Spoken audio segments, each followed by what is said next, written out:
it's your girl Annette J. Morris, the host of the M.I.N.D TV Series, M.I.N.D being an acronym for Moving in New Directions. I told you all weekly we were going to be featuring entrepreneurs that talk about how they leverage their businesses to support their personal lives, their dreams, and their goals. So this week we have none other than, tell the people who you are. I'm Theresa Jones, but you can call me the Cyber Lady.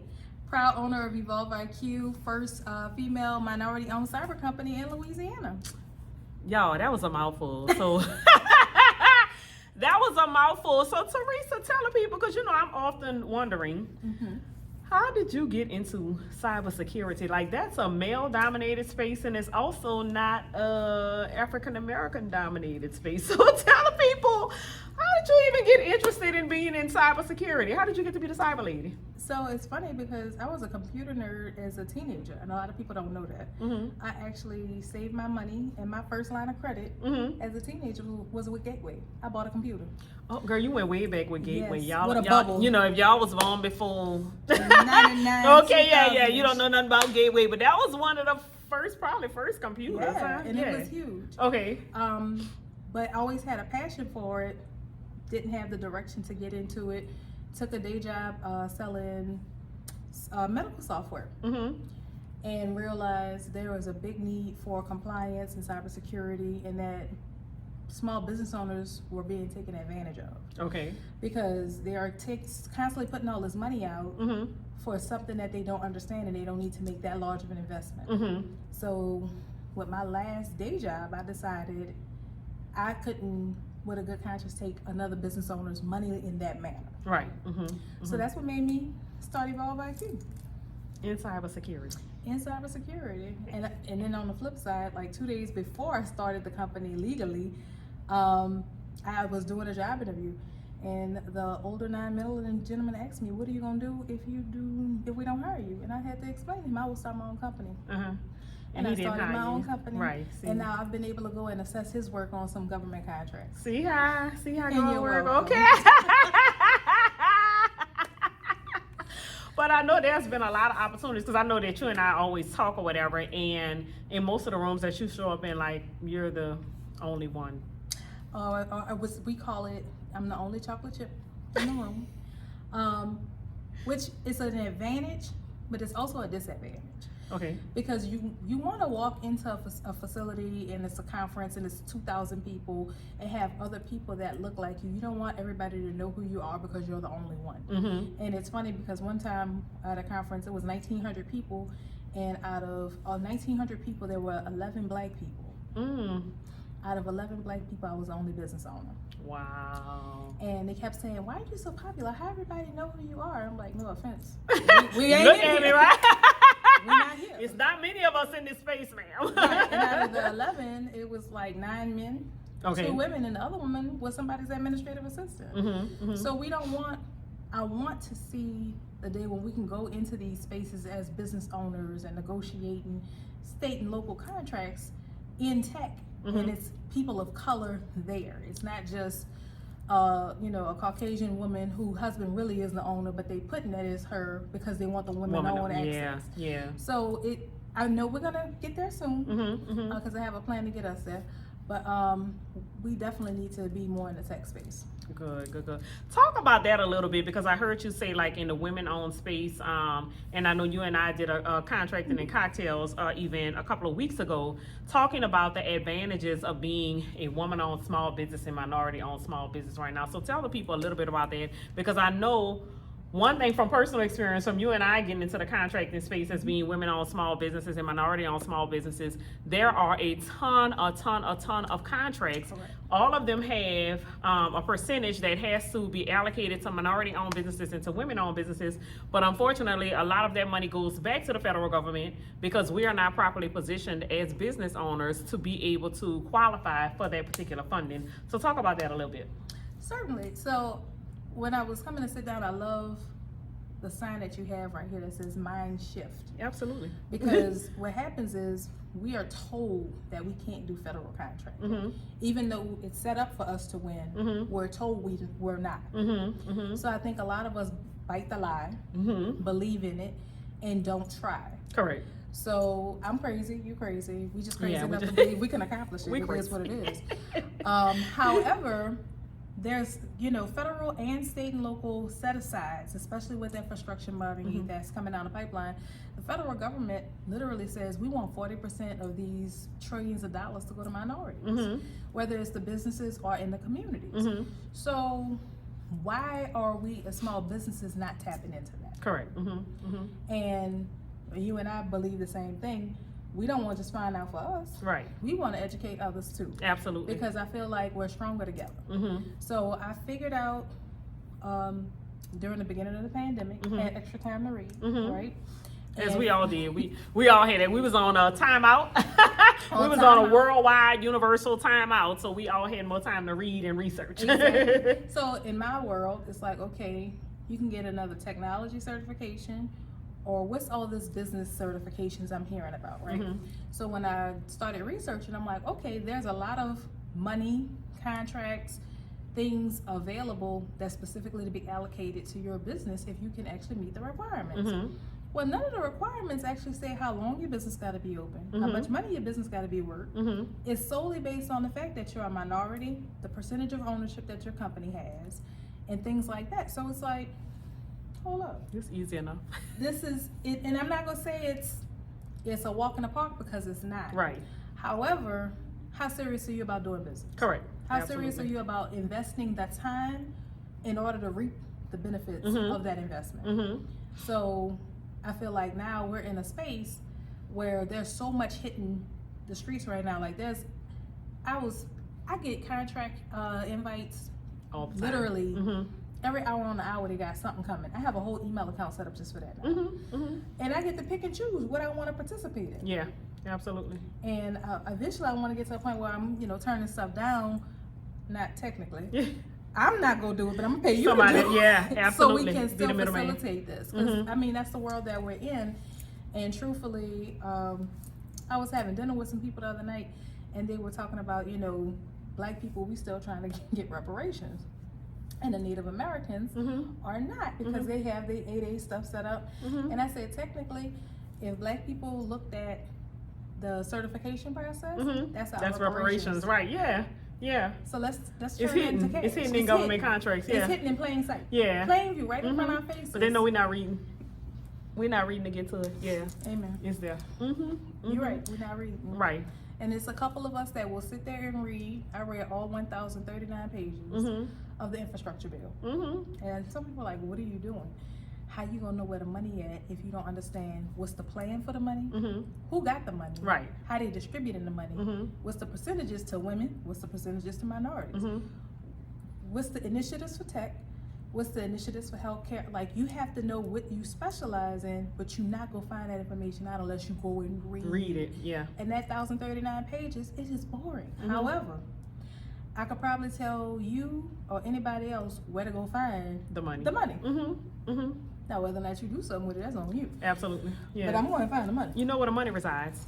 Absolutely. We need to be where the money resides. Absolutely. And then one of the things that I hear often is a lot of people are like, well, I don't think that my business will qualify for federal contracts. And it's not just federal contracts, y'all. So there are federal contracts, there are state contracts, there are local contracts, there's corporate contracts, right? So tell them like some of the businesses that you've seen, and I'm gonna give some examples. Let me give some examples to y'all from the beginning.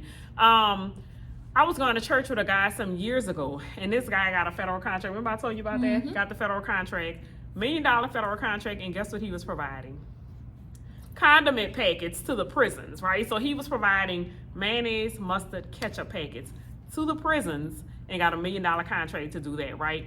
We can figure out how to provide some ketchup and mustard and mayonnaise for $1 million, right? So stop disqualifying your business before you even realize like what they're paying for. Because one of the things that I realize is the federal government has all the money, and they're looking for people to provide services and products, right? So if you have services and products and they have all the money, like I said the other night, we go together. Yeah, real bad. We go together. And people don't realize it. So like, people don't understand how our government really is set up. The government does not buy anything. They do not place orders at Amazon. They do not. For toilet paper and stuff. Everything has to go through a smaller or minority-owned business. Yep. or a veteran-owned business. And it's like, if you think about everything that has to be purchased for the Department of Commerce, every department of Entity, Transportation, all of them. Everybody has to spend at least between 25% and 40% of their annual budgets with minority-owned businesses. But because we're not showing up, they're able to issue the money to other contracts. Or send the money back to the federal government. On the state level, they ship it back. Yep. So why are we not participating? Right. We have to participate. But some of the businesses, like we're talking about, I told one lady, she was like, because I just do, I have food, services. It's like, they gotta eat. Pull up a food truck on side of the DOTD highway road work they're doing. And she looked at me like I was crazy. I said, think about it. Those people gotta eat. They gotta eat, but if you're smart, keywords, if you're smart, you go contact the Department of Transportation. Right. And say, hey, we know you're about to have a larger amount of road work contracts happening. How about we offer hydration and meal services to your men so they don't have to leave the site to go and find something to eat and bring it back. That way they can actually get some rest and be able to work. Yep. Right then and there. That's a small contract. It's huge to your small business. Yep. But to them, It's that's small a drop to them. in the bucket. Exactly. You think I wouldn't have some mist machines, some fans, and some Gatorade and a tent outside of the Because I know when we went to with a food truck. Exactly. We went to girl, what was the meeting? The chamber meeting a couple of weeks ago. And the lady was saying a guy, he did a proposal to wash the clothes of the construction workers that was there. So he pulled up and he had the machines and dryers and all of that other stuff, wash their uniforms, get it back to them or whatever. So now they don't have to go home at night and worry about washing the uniform, none of all of that. And they gave him a major contract just to pull up with portable washer and dryer. And when they finish their shift, their stuff is ready for them. Stuff is ready for them. Yep. Exactly. And you can even do that with power companies. You can do that with anything. Yeah. So that's what we're trying to get y'all to understand. Listen, It's a mind shift. Yes, if you have a small business and you are not certified, you are probably missing, not probably, you are missing out on millions of dollars that can come into your small business, right? So if y'all want to continue to hustle and run after Jane and Boo Boo so they can pay their invoice, by all means, if that's what you want to do, go ahead and do it. But if you want to service the federal government, you do need to be contracted. Whether it's a woman-owned small business, minority-owned small business, DBE, one of those certifications you need for your particular business to be able to compete at the federal level, state level, city level, whatever it is. Right. So, good. So we just dropped those nuggets on y'all. This wasn't even supposed to be a part of the conversation. So y'all done got some land yap in here today, okay? I'm going to send y'all the invoice. Okay. So Evolve IQ, what are you doing with that now? So it's funny because it's just like you said, you'll be chasing. When I first started the company, it was 2 businesses in one. Okay. Evolve IQ is Evolve Intelligence. So they had the cyber side and they had the intelligence side, which is the business consulting. And of course, I want to lose weight, but not because I'm starving. So that little business consultant had to go away. So now we only do cybersecurity, even though I'm capable of doing it, but you have to use wisdom. Right. So instead of, that there was a good book I read, Good to Great, about the flywheel, and once you get it spinning and you keep the progression going, like how you keep the momentum. You can't keep the momentum if you're everywhere except for focusing on what you're supposed to specialize in. Absolutely. So I decided to just go cold turkey on every other revenue stream for a solid year. And cultivated cybersecurity in the form of risk assessments, meaning penetration testing, vulnerability scans. So basically we hack into your network, tell you how the bad guys are going to get in, how they're going to get out, and what you need to put in place to protect it. The average small business cannot afford that. Correct. So immediately Theresa recognized you either have to do corporate or government. So with corporate, it's hard to still get into some avenues unless you have your certification, you know how to properly use your certification. So now I'm there, but in the beginning I wasn't. Okay. So the basic thing in my mind was, the government just see green. Let's go governmental. Right. So I started having conversations and going to meetings and sitting at commission meetings, board meetings, listening for where the need was. Also found where the infrastructure money was going to be at and how much money the port authorities was going to have, and started facilitating relationships over there and start gathering contracts specific to Port authorities. So much so, I'm considered an expert in the maritime industry for cybersecurity now. The governor of Louisiana, like, literally put me on his cyber commission. I'm a co-chair for the maritime space. So I'm the go-to for the port authorities for the state that says, hey, if y'all having this experience, you need to be able to call me or my homegirl April, and we could tell you how to fix your cyber issues. So we do cybersecurity, but we also do training, cybersecurity training, workforce development. I'm a firm believer that it should not cost people their life in loans to be able to educate themselves. Because as minorities, that's what we've done. We use Pell Grants, student loans, Parent Plus loans, everything we can get our hands on to educate ourselves. And technically, everybody not cut out for college. Right, that's true. So here I am, a person that has like 80 grand in student loans with no degree. I feel some kind of way about that. That's a lot of money. You just right? let me spin my wheels and keep running that check up. But if somebody would have took the time to educate me and say, hey, the love and passion that you have for computers and technology, if you go get these certifications, you will be able to facilitate a job at 80 grand a year starting. With, we talking minimal investment with books, everything, maybe 3 grand. 3 grand versus 80 grand worth of rent, worth of debt. Yeah. It hit different. It does. So for me right now, I'm being very intentional and very passionate about working with minority students, even people who want career changes. So I have Evolve IQ, but now we also have Evolve IQ U. So now you can go online and get educated. Self-paced, online school training with the original governing bodies, the whole nine. So for me, it's bigger than just me offering governmental services. It's more of how do we educate the next generation? Because if not, it's going to be the same vicious cycle. Absolutely. Same vicious cycle. And unfortunately, I mean, how many people really can take care of a family on minimum wage? You can't. Nobody. And Nobody. I'm looking at these young people who can go and get these 2 certifications, and at literally at 23 years old, 19 years old, making $80,000-$85,000 a year. And I think about how long it took me as an adult. How old was I when I started making that kind of money? Right. With all that student loan debt.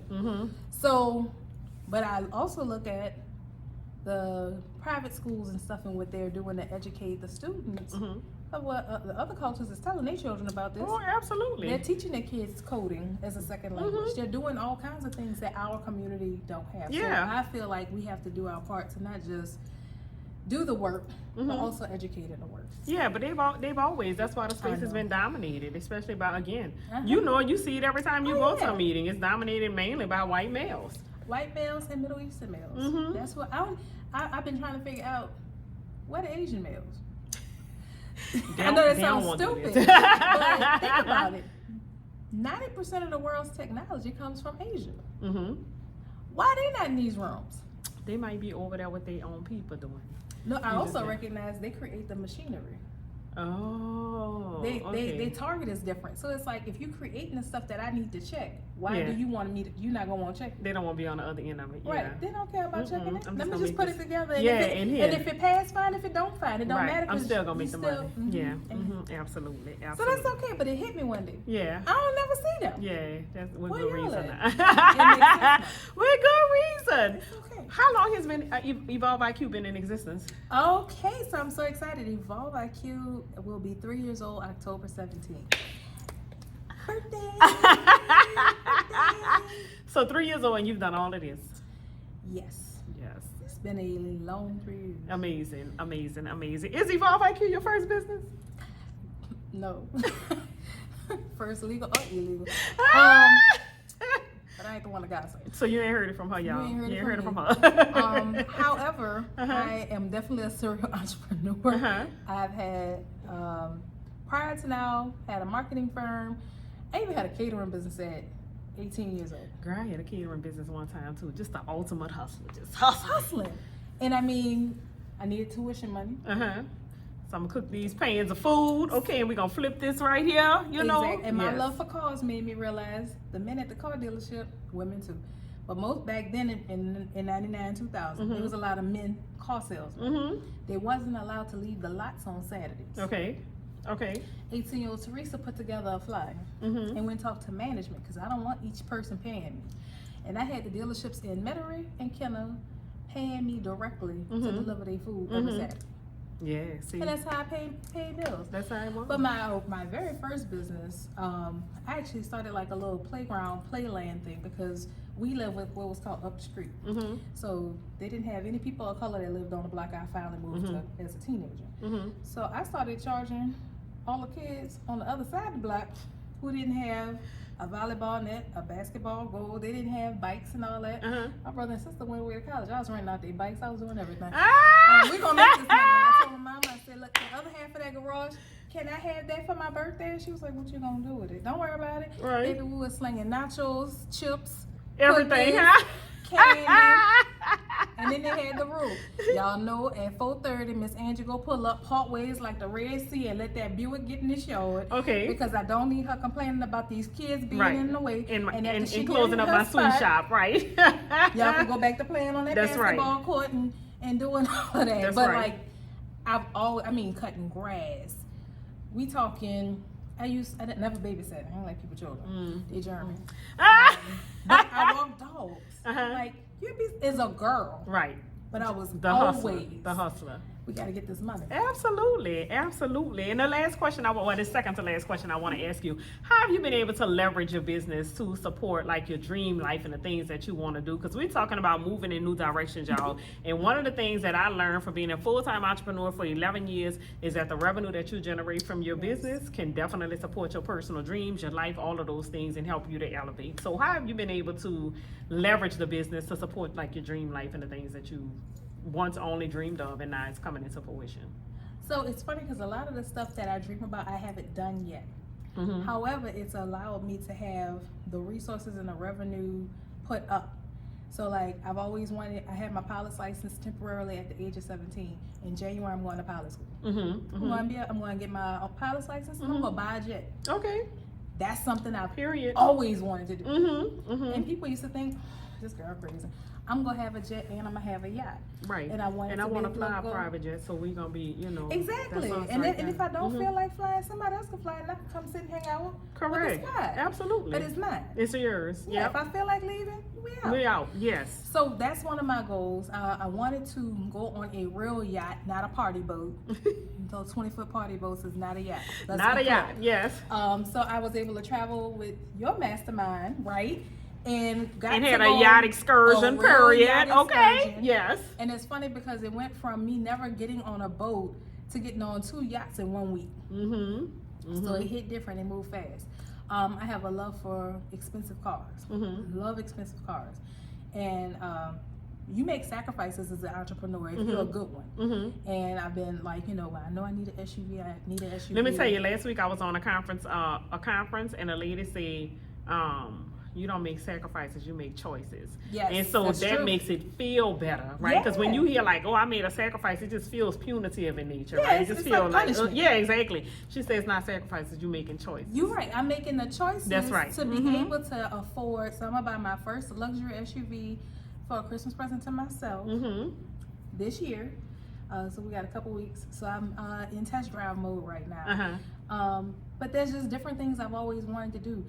I know this might sound crazy. I was almost 500 pounds. I wanted to have weight loss surgery and have, excess skin and fat removal. I'm able to afford to do these things. I got appointments booked for stuff all over. We got stuff booked out for months from now of things I've always dreamed about doing that I could have never done. Right, exactly. But you did have the weight loss surgery and you look amazing. I just want to point that out, okay? Just want to point that out, okay? So we got progress. And I get to and you're traveling a lot. I do get to travel a lot. I'm working a lot. But there's just simple things that I remember being a teenager saying, I could only get my nails done when it's time for a dance. Okay, the people know me by name, and when I don't show up, they calling me, what's going on? Where you going? Where you been? Where you at? You ain't got COVID, right. The monkeypox ain't got you. Come on in here. Yeah. So, like, it's the self-care. Yeah. So, I love going to the spa. So, I have 3-day spas that, depending on what I want, that I go to the day spa once a month. I have a celebration of me days. Yeah. And that might sound silly to people. Oh, no. I What it will is. go to the spa and get all my treatments that I want, and I go to a steak dinner by myself. Yes. Nobody else Solo will be on the dates, other side. y'all should do that. Nobody needs to be on the other side of the table. Yeah. But it's just all of the things that I like to help me relax, but also remember, you work for this. You work for this. Enjoy. Yeah. Yep. Enjoy the fruit of your labor. Yep, because you work hard for it. Not just work, but work hard for it.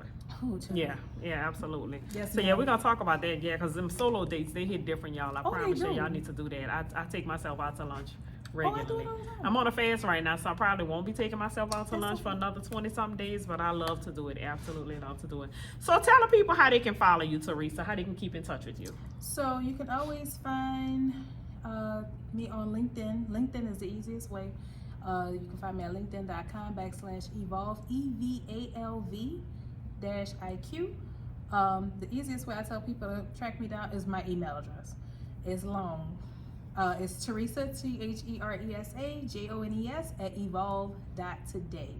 And just a side note, I know people see the letters and they see EVALV and they think evolve. It's actually evolve. It's the Latin spelling of the English word evolve, because we should always be evolved. Evolving, absolutely, absolutely. So Theresa, I just want to say thank you so much for joining us today, for sharing with the people about Evolve IQ. They got to know a little bit about you. Y'all, I encourage y'all to stay connected to Theresa. She is thebomb.com, so stay connected. And then next week, join us, same time, same place, as we continue to transform minds so that you are moving in new directions. Until next week, y'all. See y'all soon. Bye-bye. Bye-bye.